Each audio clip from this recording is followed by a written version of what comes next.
খেলাধুলার সাথে কোনো রাজনৈতিক কোনো কর্মকাণ্ডকে কখনোই জড়াবো না। দলের ঊর্ধ্বে গিয়ে, রাজনীতির ঊর্ধ্বে গিয়ে আমরা খেলাধুলাকে প্রতিষ্ঠিত করতে চাই।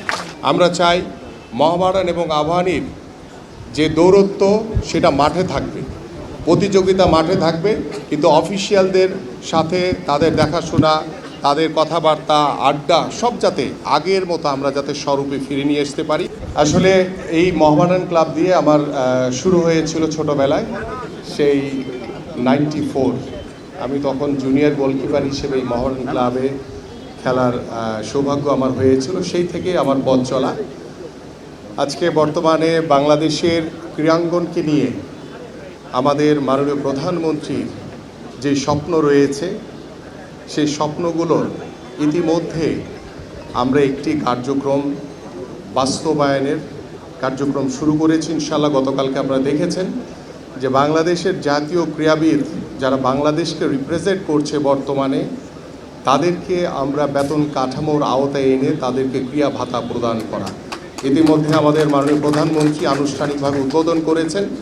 আমরা গতকালকে 129 জনকে দিয়েছি। আমরা এই কাঠামোটি হবে 500 জনের, এবং আগামী 7 দিনের ভিতরে আমরা অন্যান্য সকল ইভেন্টের যারা জাতীয় খেলোয়াড় রয়েছেন তাদেরকে এই বেতন কাঠামোর আওতায় এনে তাদেরকেও ক্রিয়া ভাতা প্রদান করা শুরু করব ইনশাল্লাহ আমরা খুব তাড়াতাড়ি। পাশাপাশি আপনারা সকলেই জানেন, আজকে এখানে আমাদের মাননীয় মহাসচিব বলছিলেন যে সব পলিটিক্যাল লোকজন এখানে আমরা বসে আছি।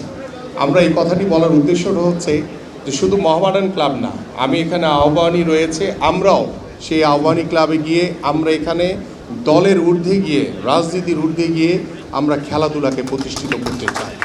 আমরা চাই সেই আহ্বানী ক্লাবকে, সেই আহ্বানী ক্লাব যাতে আবার স্বরূপে ফিরে আসে। আমরা চাই অন্যান্য ক্লাবগুলো রয়েছে তারা যাতে স্বরূপে ফিরে আসে।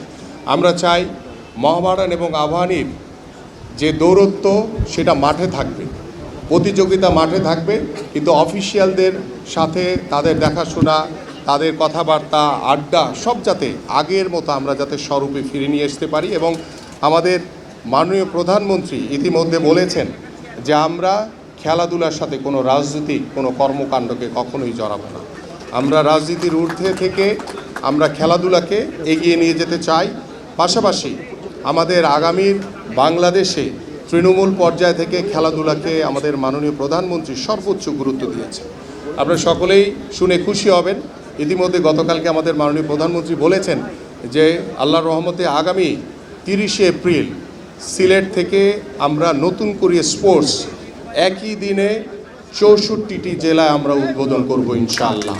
এবং এইভাবেই আমরা তৃণমূল পর্যায়ে আমরা একটি সুস্থ জাতি গড়ে তোলার জন্য, একটি মাদক মুক্ত সমাজ গড়ে তোলার জন্য আমরা খেলাধুলাকে সর্বাধিকভাবে অগ্রাধিকার দিয়ে আমরা আমাদের আগামীর প্রজন্মকে এগিয়ে নিয়ে যেতে চাই। আমরা চাই যে আমাদের পারিবারিক ব্যবস্থাপনা, আমাদের সামাজিক ব্যবস্থাপনা এবং সর্বোপরি রাষ্ট্রীয় ব্যবস্থাপনায় ক্রীড়াঙ্গন হবে একটি অন্যতম মাধ্যম, যে মাধ্যমে আমরা আমাদের এই সমাজ ব্যবস্থায় গুণগত পরিবর্তন আনতে পারবো বলে ইনশাআল্লাহ আমরা বিশ্বাস করি।